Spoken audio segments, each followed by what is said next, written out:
तुला राशि वालों का चिन्ह तराजू है। इसीलिए तुला राशि वाले कभी भी स्थिर नहीं होते।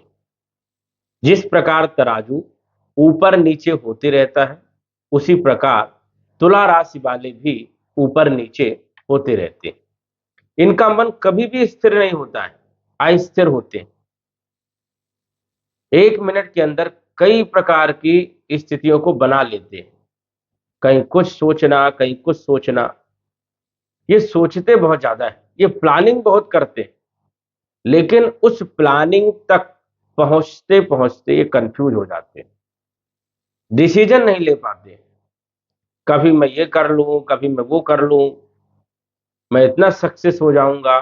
इसी प्रकार की भ्रांतियां तुला राशि वालों के मन में बनी होती है। लेकिन ये स्थिर जब हो जाते हैं तो इनको सबसे ज्यादा सफलता मिलती है। जब तक ये स्थिर नहीं होते तब तक ये भटकते रहते हैं। आज हम इस वीडियो के माध्यम से जानेंगे कि तुला राशि वालों के लिए आने वाला जो समय है 2027 तक का, ये कैसा रहने वाला है। 4 ग्रह जो कि बड़े ग्रह माने जाते हैं, राहु, केतु, शनि और गुरु। इन ग्रहों के बारे में हम जानेंगे कि तुला राशि पर इन ग्रहों का क्या प्रभाव है, क्या क्या शुभ प्रभाव रहने वाला है, क्या अशुभ प्रभाव रहने वाला है, क्या सावधानी रखना है, क्या उपाय करना है, विस्तार से जानेंगे।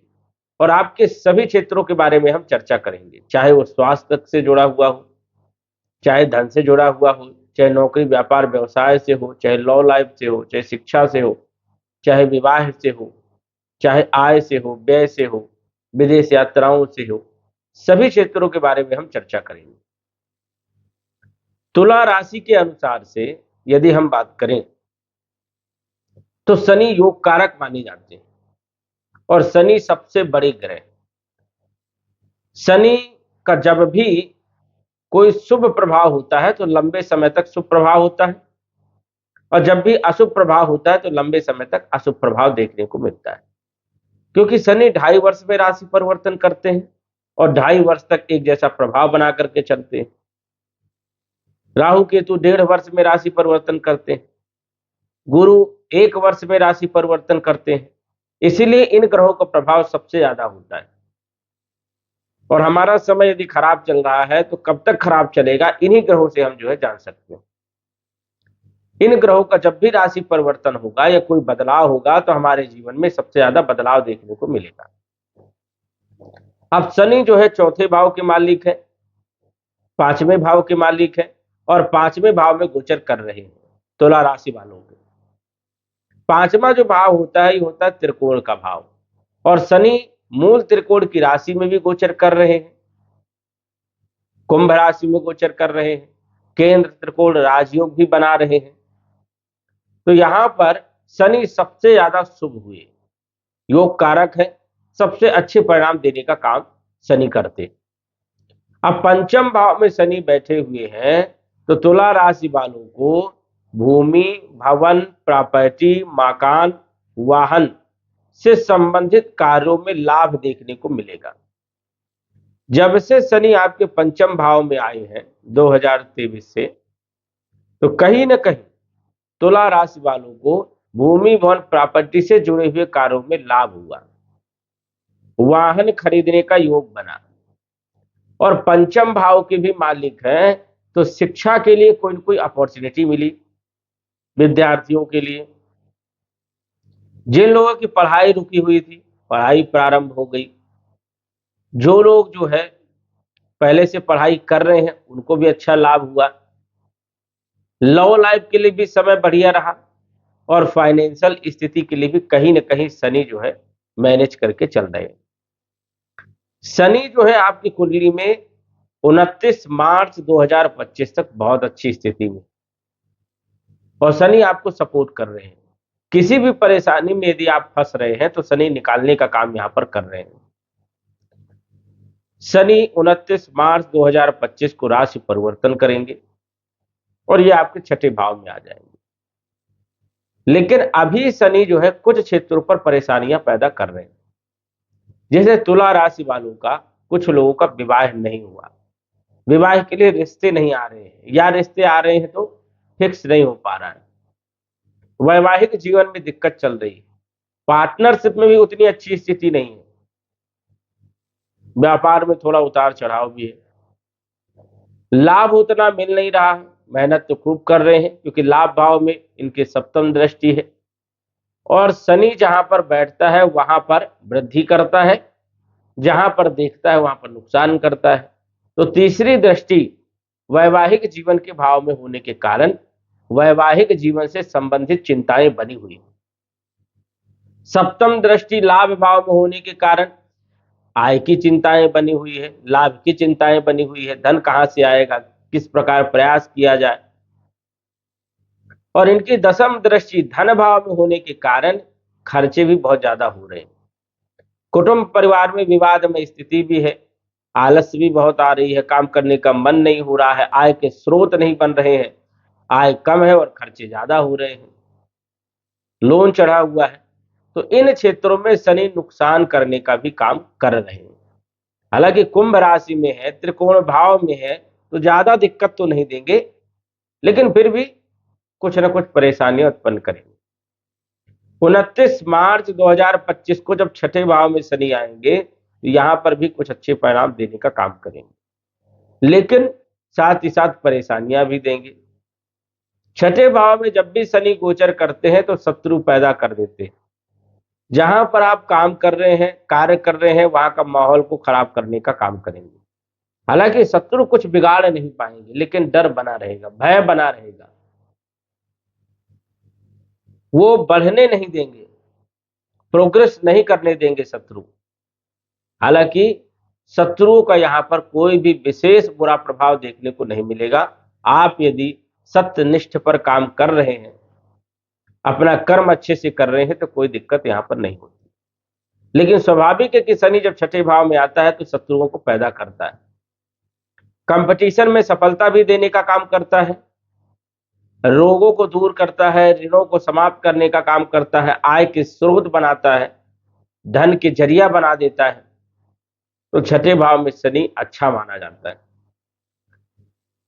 2025 मार्च के बाद विद्यार्थियों के लिए भी समय बढ़िया रहेगा, लव लाइफ के लिए, फाइनेंशियल स्थिति के लिए, भूमि भवन प्रॉपर्टी मकान और वाहन से संबंधित कार्यों के लिए भी समय बढ़िया रहने वाला है। लेकिन ससुराल पक्ष से कुछ न कुछ नकारात्मक स्थिति बन सकती है, यहां पर आपको ध्यान रखना है। चोट चपेट लगने की संभावनाएं हो सकती है अगले 2.5 वर्ष तक, 2025 मार्च से जून 2027 तक। यहां पर थोड़ा सा ध्यान रखना है, एक्सीडेंट के छोटे मोटे योग बन सकते हैं। देश विदेश की यात्राओं से अच्छा लाभ मिलेगा 2025 से, एक्सपोर्ट इंपोर्ट से भी अच्छा लाभ मिलेगा, और बल पराक्रम में भी वृद्धि होगी।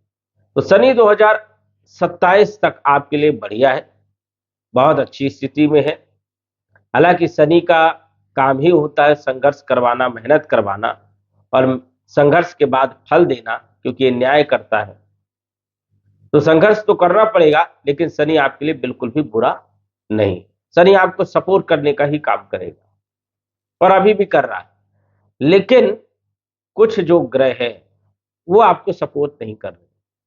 जैसे गुरु जो है आपकी कुंडली में मारक माना जाता है, और अष्टम भाव में गोचर कर रहा है वृषभ राशि में।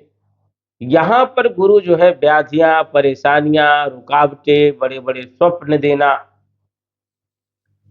और कॉन्फिडेंस को लो करना, गुरु यहां पर जो है अभी उतने अच्छे परिणाम नहीं दे पा रहे हैं।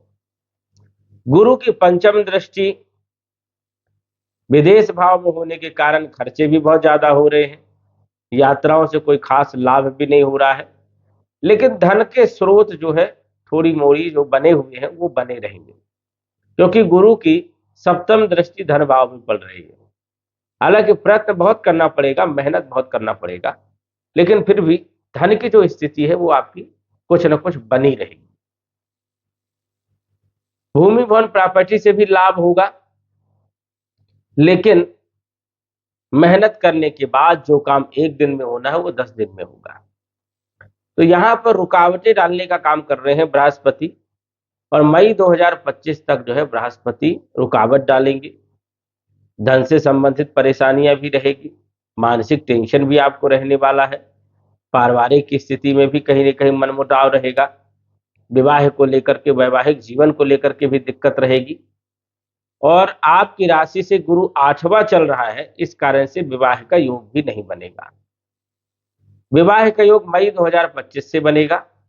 जैसे ही गुरु आपके भाग्य भाव में आएंगे, जबरदस्त लाभ देने का काम करेंगे। एक तो भाग्य में वृद्धि करेंगे, भाग्य का उदय कर देंगे, किस्मत को चमकाने का काम करेंगे, स्वास्थ्य बढ़िया रहेगा, कॉन्फिडेंस बहुत अच्छा रहेगा, बल पराक्रम में वृद्धि, शिक्षा, संतान, लव लाइफ के लिए समय मई 2025 से बढ़िया रहने वाला है।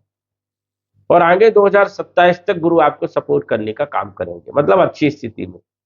अभी गुरु की उतनी बढ़िया स्थिति नहीं है, गुरु जो है कुछ क्षेत्रों में रुकावट पैदा करेंगे। मई 2025 से गुरु आपको अच्छा लाभ देंगे, क्योंकि गुरु ही धन के मालिक है, विवाह के मालिक है, संतान के मालिक है, शिक्षा के मालिक है, ज्ञान के मालिक है।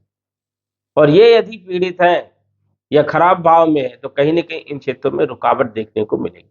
और अष्टम भाव अच्छा नहीं माना जाता है, इसलिए गुरु जो है कुछ कार्यों में बाधा डालने का काम करेंगे।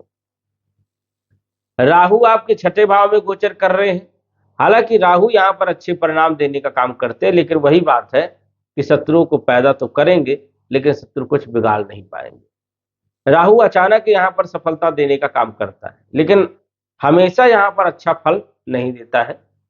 अपने कार्यकाल में कभी न कभी यहाँ पर राहु अचानक जो है लाभ देने का काम करता है। राहु यहाँ पर जब बैठता है तो मामा और मौसी के संबंधों को भी खराब करने का काम करता है, आलस्य देने का काम करता है, फिजूल की यात्राएं करवाने का काम करता है। तो राहु यहाँ पर मई 2025 तक रहेंगे, उसके बाद पंचम भाव में आ जाएंगे। और पंचम भाव में भी राहु का अच्छा गोचर देखने को नहीं मिलता। यहाँ पर पेट से जुड़ी हुई कुछ समस्याएं देने का काम करेंगे, शिक्षा में बाधा उत्पन्न करने का काम करेंगे, लव लाइफ में भी स्थिति को कहीं ना कहीं कंफ्यूजन में डालने का काम करेंगे। तो राहु की जो अभी स्थिति है, मिले जुले राहु आपको फल दे रहे हैं, क्योंकि राहु गुरु के घर में बैठे हैं और गुरु की स्थिति अभी बेहतर नहीं है, इसलिए राहु भी उतने अच्छे परिणाम आपको नहीं दे पाएंगे। केतु जो कि 12वें भाव में बैठे हैं, ये मोक्ष कारक है केतु, और यहाँ पर धर्म कर्म में रुचि जागृत करवाते हैं, आध्यात्म के प्रति लगाव को बढ़ाते हैं, लेकिन खर्चे बहुत करवाते हैं, नुकसान बहुत करते हैं। और यहाँ पर जब केतु बैठ जाते हैं, आय से ज्यादा खर्चे होते हैं। तो राहु और केतु की यदि हम बात करें तो राहु कुछ सपोर्ट करेगा, लेकिन केतु की उतनी बढ़िया स्थिति यहाँ पर नहीं। और जैसे ही राहु आपके पंचम भाव में आएंगे तो पंचम भाव में अचानक जुआ, लॉटरी, सट्टा, शेयर मार्केट में मन लग जाना, उसमें अचानक फायदा हो जाना, फिर अचानक नुकसान हो जाना, ये स्थितियां भी बनाते हैं। संतान को लेकर के चिंता बढ़ जाना, शिक्षा को लेकर चिंता बढ़ जाना, ये स्थितियां यहाँ पर पैदा करेंगे। पेट से जुड़ी हुई समस्याएं देना। केतु आपके मई 2025 को लाभ भाव में आएंगे तो ये आपको सपोर्ट करेंगे, लाभ देंगे, आय में वृद्धि करने का काम करेंगे। तो कहीं ना कहीं कुछ ग्रह आपको नुकसान भी करेंगे और कुछ ग्रह सपोर्ट भी करेंगे। हालांकि शनि और गुरु, ये दोनों ग्रह 2025 के बाद की यदि हम बात करें तो अच्छा सपोर्ट करने का काम करेंगे। काफी हद तक केतु भी आपको सपोर्ट करेगा, लेकिन अभी की यदि हम बात करें तो सिर्फ गुरु जो है आपको ज्यादा परेशान कर रहा है और केतु आपको ज्यादा परेशान कर रहा है।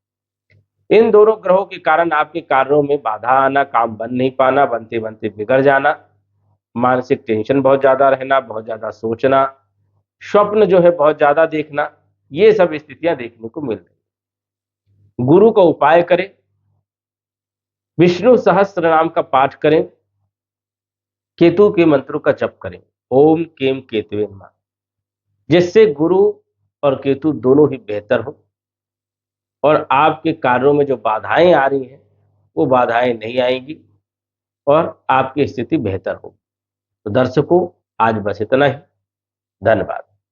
यदि आप अपनी कुंडली का विश्लेषण घर बैठे करवाना चाहते हैं तो दिए गए व्हाट्सएप नंबर से संपर्क करें। साधारण फीस जमा करके आप अपनी कुंडली का विश्लेषण फोन के माध्यम से घर बैठे ही करवा सकते हैं और जान सकते हैं अपने भूत, भविष्य और वर्तमान के बारे में।